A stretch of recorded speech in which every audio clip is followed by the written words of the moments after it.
वालेकुम जी। मैं शाहिद महमूद दोबारा आपकी खिदमत में हाजिर हूँ। कुछ नई इन्फॉर्मेशन थी मेरे पास, मैंने कहा आप लोगों से शेयर कर दूं, क्योंकि यहाँ पे आने के बाद बहुत से लोगों को प्रॉब्लम क्रिएट होती है जी कि आपके पासपोर्ट की वैलिडिटी नज़दीक होती है और उसकी वजह से आपका काफ़ी सारे प्रोसीजर्स हैं जो कि यहाँ पे नहीं हो पाते पूरे। तो उसकी वजह से मैंने सोचा कि आपको मैं बता दूं कि यहाँ पे पासपोर्ट की एक्सटेंशन के लिए आपको कहाँ जाना होता है और उसका प्रोसीजर क्या है, उस पर कॉस्ट कितनी आती है। प्रोसीजर ये है इसका कि इसमें पासपोर्ट के पाकिस्तान की जो एम्बेसी है वो काउंसलेट ऑफिस है इस्तांबुल में, इसको दोर्त 11 कहते हैं। दोर्त का मीन 4 है यहाँ पे, इनकी जो नेटिव लैंग्वेज है उसमें, तो दैट मीन कि ये 11th 4 इसको कहा जा सकता है। ये ऑफिस है आपका इस्तांबुल में। जब आप जाते हो तो आप गूगल मैप पे भी सर्च करोगे तो आपको दोर्त 11 मिल जाएगा।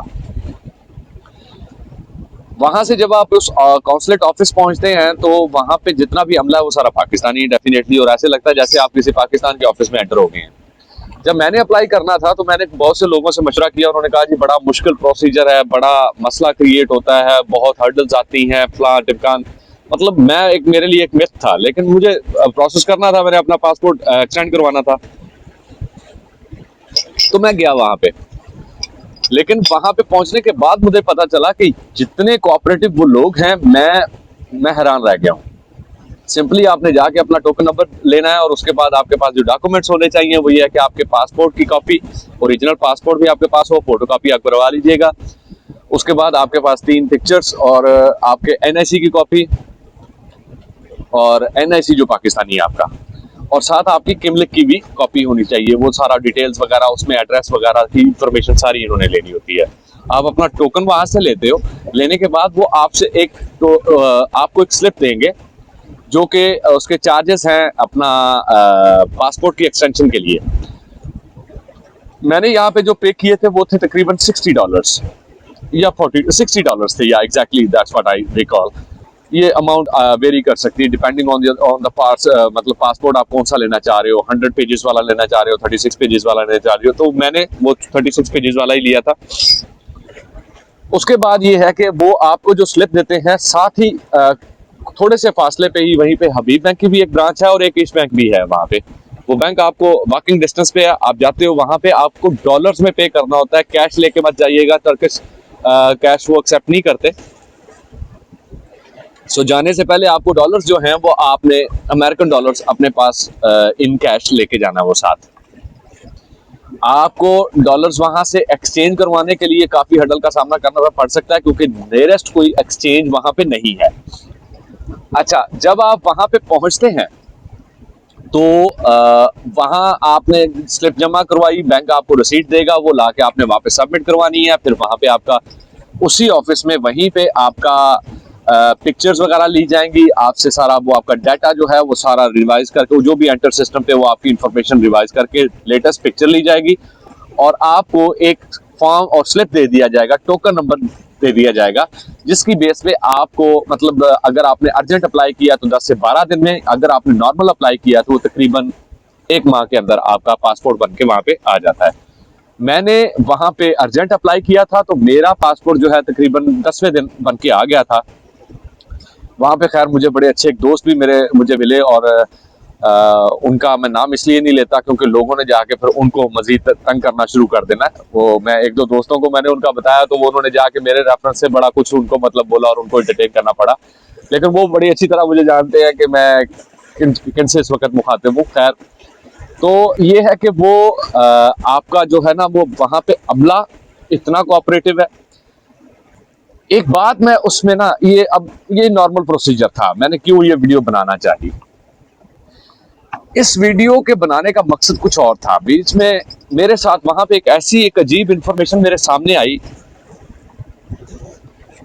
जो मैं चाहता हूं आप लोगों के साथ शेयर करूं। वहां पे एक लड़का था, उसका नाम मैं नहीं लूंगा, सियालकोट से बिलोंग करता था।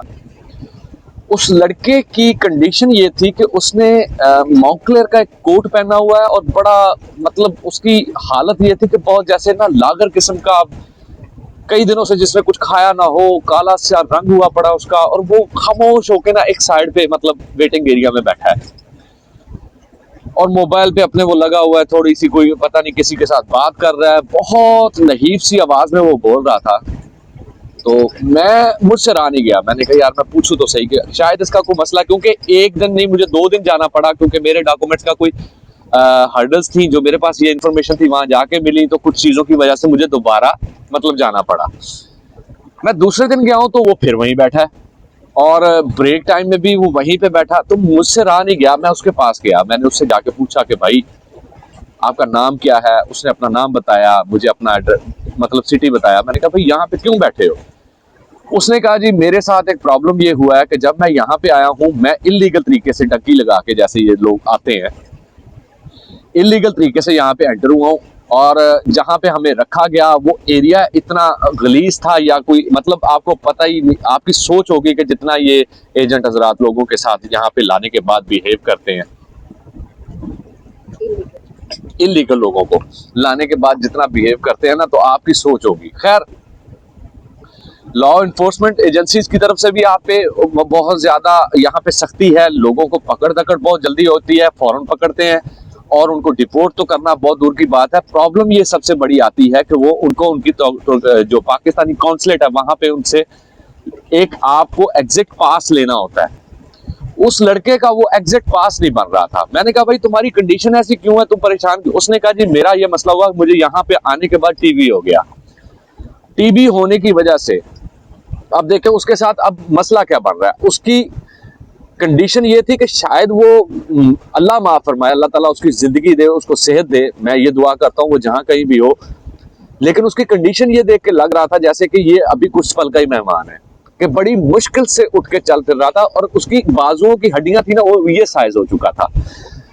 मैंने उसको बोला कि तुम मेडिसिन, उसने कहा जी मेडिसिन यहाँ से कहाँ से लें, किसी भी हॉस्पिटल जाए, हमारा रिकॉर्ड नहीं है, हमारे पास रिकॉर्ड नहीं है तो कोई हॉस्पिटल हमें एंटरटेन नहीं करता।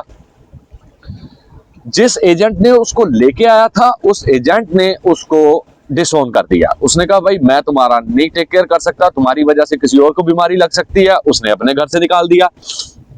अब मुझे आप सोचें कि एक गैर मुल्क, और वो मुल्क जहां पे आपका कोई जानने वाला ना हो, वो जनाब अब वो बैठा एम्बेसी में। उसने कहा जी मैं काफी दिन से यहाँ पे बैठा हूं और मुझे ये प्रॉब्लम आ रही है कि मुझे एग्जिट पास नहीं बन रहा। अब जाहिर बात है उसका एग्जिट पास प्रोसेस करने के लिए पूरा रिकॉर्ड पिछला चाहिए, उसकी फैमिली का वो डिटेल्स, डेफिनेटली कुछ फॉर्मेलिटीज होती हैं।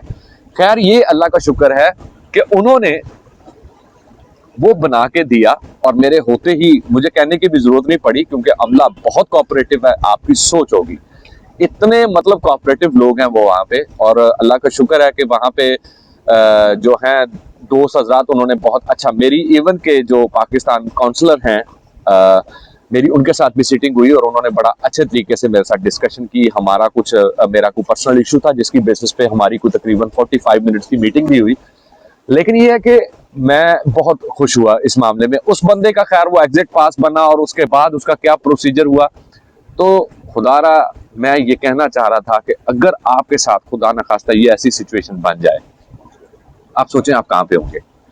ना कोई आपको जानने वाला, ना आप कहीं रह सकते हैं किसी के पास, ना आपके पास आपके लीगल राइट्स हैं। अगर कोई आपको पकड़ लेता, आपके पास कोई अपनी आइडेंटिटी प्रूफ नहीं है, आपके पासपोर्ट्स वगैरह कुछ भी आपके पास नहीं होता, तो खुदारा ये काम मत कीजिए। यहाँ पे अगर आना है तो शॉर्टकट नहीं है, लीगल तरीके से आए, और अल्लाह पाक ने जो रिस्क आपके मुकद्दर में लिखा है वो आपको मिल के रहना है। कुरान की बेसिक टेक्स्ट है, अल्लाह ताला ने फरमाया कि इंसान जल्दबाज है। आप जल्दबाजी में अपना वो नुकसान करते हैं कि अगर खुदा ना खास्ता उसकी जिंदगी को यहाँ पे कुछ ऐसा हो जाए जिसकी वजह से उसकी फैमिली डिस्टर्ब, सारी अपनी जवान मतलब अल्लाह माफ फरमाए, मैं वो लफ्ज़ नहीं यूज करना चाहता किसी के लिए भी, अल्लाह ताला सबको अपने हिफ्ज़-ओ-मान में रखे। तो ये प्रॉब्लम जो है ना, इसको आप अवॉइड करने की कोशिश करें कि ये काम मत कीजिएगा। लीगल तरीके से किसी भी कंट्री में जाएं, हर जगह पे आपको एंट्री मिल सकती है अगर आपका ट्रैक रिकॉर्ड अच्छा है तो। और वापस आते हैं अपने पासपोर्ट पे, तो क्या पासपोर्ट ऑनलाइन अप्लाई हो सकता है? नहीं जी, पासपोर्ट जो है वो ऑनलाइन अप्लाई नहीं होता, उसके लिए आपको फिजिकली वहां पे जाना पड़ता है, क्योंकि एम्बेसी में आपको जो है ना वो अपने सारी पिक्चर्स वगैरह और सारे डॉक्यूमेंट सबमिट करवाने होते हैं। आपको वहां पे sign, signature, each and everything thumb impressions भी देना होते हैं। तो पासपोर्ट के लिए आपको एम्बेसी जाना पड़ेगा, जो कि डोर्थ 11th कहते हैं 11th, और डोर्थ मीन 4 यानी 11th 4 में इनका ऑफिस है। कितने दिनों में बन के आ जाता है? ये अगर आप अर्जेंट बनवाते हैं तो ये 10 से 12 दिन में बन के आता है। अगर आप नॉर्मल बनवाते हैं तो उसके लिए आपके चार्जेस थोड़े कम होते हैं, लेकिन वो भी 1 माह में बन के आ जाता है, आपको यहाँ पे मिल जाता है।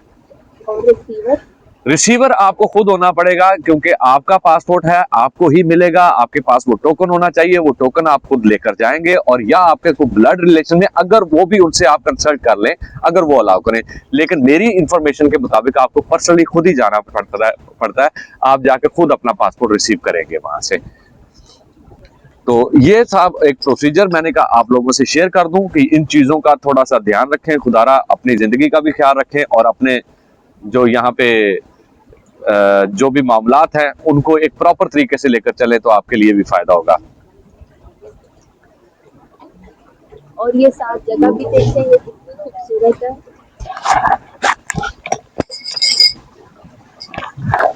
जी, ये 7 जगह भी मैंने कहा देखें, ये कितनी खूबसूरत है। हाँ, ये अल्लाह का शुक्र है ये अल्लाह पाक ने इतनी प्यारी दुनिया बनाई है, और इस दुनिया के कोने कोने में खूबसूरती है, और ये बहुत ही खूबसूरत जगह है। ये देखिए। चलें जी, आपके साथ फिर मुलाकात होगी एक नए टॉपिक के साथ। कोशिश यही है कि कोई इंफॉर्मेटिव वीडियो हो, ताकि किसी का कोई फ़ायदा हो। हाँ बिल्कुल, हमारा जो बेसिकली मकसद तो यही है कि हम जो वीडियोस बनाएं उनके लिए बहुत से ऐसे सवालात होते हैं लोगों के, जिनका उनको यहाँ आने के बाद जिससे पूछते हैं नई बात ही पता चलती है। तो मैं वो एक्सपीरियंसेस यहाँ पे शेयर करता हूँ, यहाँ पे जो मेरे साथ खुद बीते हैं और मैं उनसे गो थ्रू हुआ हूँ। और ये एक्सपीरियंस कोई ऐसे नहीं आ गए, ये यहाँ पे 2 साल रहने के बाद चीज़ें पता चल रही हैं, और अभी तक हम बिल्कुल यूँ कह लें कि बिल्कुल न्यू की तरह ही हम यहाँ पे रह रहे हैं कि इंफॉर्मेशन कम है। बैंक अकाउंट के लिए हमें एक पूरा साल स्ट्रगल करना पड़ा है, ऐसा ही हाँ, क्योंकि जिससे भी बात करते थे वो एक नई टर्म्स एंड कंडीशंस बता देता था, फिर कहते थे यार ये कैसे पूरी होंगी, अच्छा करते हैं, कभी बैंक जाना तो वहां पे प्रॉब्लम आ जानी। सो काफी चीजें हैं, लेकिन वो अब ये है कि आहिस्ता आहिस्ता हम आपके सामने एक्सप्लेन करते जाएंगे। आप सबका बहुत बहुत शुक्रिया, और दुआ में याद रखिएगा, इस चैनल का ख्याल रखिएगा। अल्लाह हाफिज।